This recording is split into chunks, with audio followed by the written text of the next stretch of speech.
அன்பிற்குரிய தம்பிகளே, தங்கைகளே, உங்கள் அனைவருக்கும் எனது அன்பான வணக்கம்.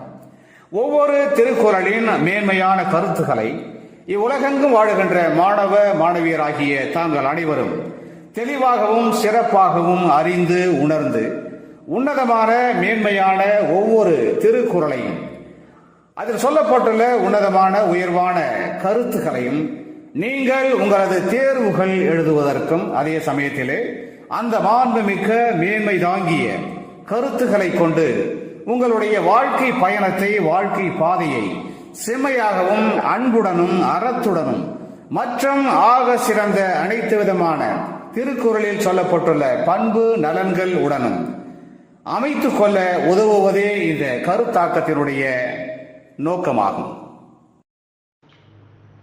அந்த வகையிலே இன்று நாம் எடுத்துக்கொள்ளும் திருக்குறள் எண் 241.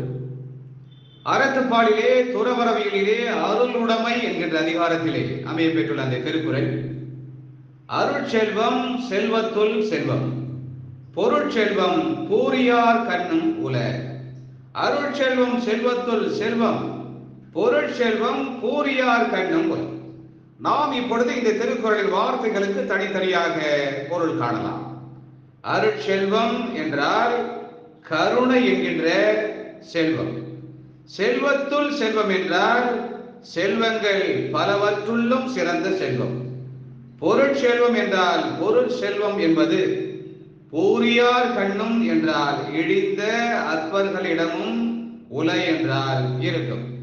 அதாவது செல்வங்கள் பலவற்றுள்ளும் சிறந்த செல்வம் என்பது கருணை என்கின்ற அருள் செல்வமாகும். ஏனைய பொருள் செல்வங்கள் இழிந்த அற்பர்களிடமும் இருக்கும் என்பது இந்த திருக்குறளின் அற்புதமான கருத்தாகும். அதாவது செல்வத்துள் சிறந்த செல்வமான அருட்செல்வமானது உயர்ந்த மனிதர்களிடம் மட்டுமே இருக்கும், மற்ற பொருள் செல்வங்கள் இழிந்தவர்களிடமும் இருக்கும் என்பது இந்த திருக்குறளின் கருத்தாகும். நாம் இப்பொழுது திருக்குறள் சம்பந்தமான ஒரு தகவலை தெரிந்து கொள்ளலாம்.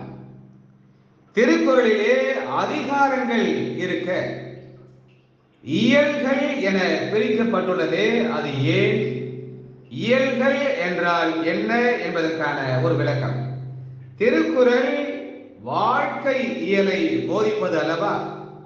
எனவே இயல்தான் வாழ்க்கைக்கு இயல்பானது. வாழ்க்கையை சிறக்க செய்வது அதிகாரம் அல்ல என்பதை சுட்டி காட்டுவதற்காகவே திருக்குறள் இயல்களாக பிரிக்கப்பட்டுள்ளது என்பதை அறிகிறோம். அருளுடைமை சம்பந்தமான இந்த திருக்குறளின் பொருளோடு தொடர்புடைய இனியதொரு தமிழ் திரைப்பட பாடல் வரிகளை நாம் தேடுகின்ற பொழுது கவிஞர் கண்ணதாசன் இயற்றி வழங்கியிருக்கிற ஒரு அற்புதமான பாடல் வரிகள் நம் நினைவுக்கு வருகிறது. அருள் உள்ளம் கொண்டவர்களே, இந்த உலகில் உள்ள அனைத்து செல்வங்களிலும் சிறந்த செல்வத்தை தன்னகத்தே கொண்டவர்கள் என்கிற அற்புதமான கருத்தினை ஒரு நாயகன் இந்த உலக மக்களுக்கு எடுத்து கூறுவதாக அமைக்கப்பட்ட அந்த அற்புதமான பாடல் வரிகள். அந்த பாடல் வரிகளிலே அந்த நாயகன் கூறுவார், மனித உள்ளங்களிலே நல்ல உள்ளம் என்பது பிறரின் துன்பத்தை கண்டு அவற்றை துடைக்கின்ற நோக்கத்துடன் கருணை பொங்குகின்ற உள்ளமே ஆகும். அதை கருணை கொண்ட உள்ளமே கடவுள் வாழ்கின்ற இல்லமும் ஆகும். பிற உயிர்களின் மீது கருணை கொள்ளாமல் ஏனைய பொருள் செல்வங்களை சேர்ப்பதிலேயே வாழ்நாள் முழுவதும் குறியாக இருக்கின்ற இழிந்த அற்பர்கள் மேன்மை மிக்க கருணையை தம் உள்ளத்திலே கொள்ளாமல் கருணை என்கின்ற உணர்வை முற்றிலும் மறந்துவிட்டு தனது வாழ்நாள் முழுவதும் பொருட்களை பொருள் செல்வத்தை தேடுவதற்காகவே வாழ்ந்துவிட்டு கடைசி காலத்திலே கடவுளை வெளியிலே தேடி அடைந்து கொண்டிருப்பார்கள். எனவே கருணை பொங்குகின்ற உள்ளத்தை உடையவர்களே கடவுள் வாழ்கின்ற இல்லகத்தை தன்னகத்தே கொண்டவர்களாக இருப்பார்கள். மற்றவர்கள் ஏனைய பொருள் செல்வத்தை தேடி அலைந்து கொண்டே இருந்துவிட்டு வாழ்நாள் இறுதியில் கடவுளை தேடி பல இடங்களுக்கும் செல்வார்கள்.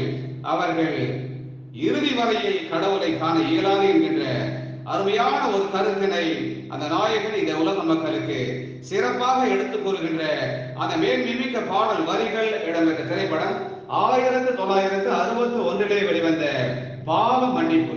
கண்ணதாசனின் அந்த அற்புதமான வரிகளுக்கு விஸ்வநாதன் ராமமூர்த்தி இனிமையாக இசையமைக்க டி.எம். சௌந்தரராஜன் மிக சிறப்பாக பாடுகின்ற அந்த உயர்ந்த பாடல் வரிகள் இதோ என் குரலில் உங்களுக்காக.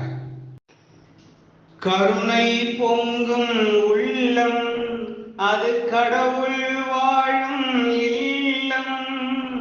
கருணை பொங்கும் உள்ளம் அது கடவுள் வாழும் இல்லம். கருணை மறந்தே வாழ்கின்றார், கடவுளை தேடி அலைகின்றார். கருணை மறந்தே வாழ்கின்றார், கடவுளை தேடி அலைகின்றார். கருணை பொங்கும் உள்ளம் அது கடவுள் வாழும் இல்லம். கருணை மறந்தே வாழ்கின்றார், கடவுளை தேடி அலைகின்றார். எனவே அன்பு தம்பிகளே தங்கைகளே, செல்வங்கள் பலவற்றுள்ளும் சிறந்த செல்வம் என்பது கருணை என்கின்ற அருள் செல்வமாகும். அது உயர்ந்த மனிதர்களிடம் மட்டுமே இருக்கும்.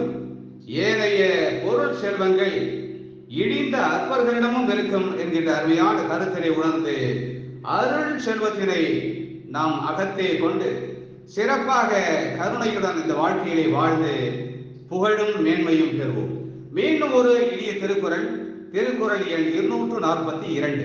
அந்த திருக்குறளின் பொருளோடு தொடர்புடைய இனியதொரு தமிழ் திரைப்பட பாடல் வரிகள், திருக்குறள் சம்பந்தமான சில தகவல்கள் ஆகியவற்றோடு நாம் விரைவிலே மீண்டும் சந்திக்கலாம். அதுவரை அன்பு வணக்கம் கூறி விடைபெற்றுக் கொள்வது உங்களுடைய அன்பு அண்ணா முனைவர் கா. சிவசங்கர். மீண்டும் சந்திப்போம். நன்றி, வணக்கம்.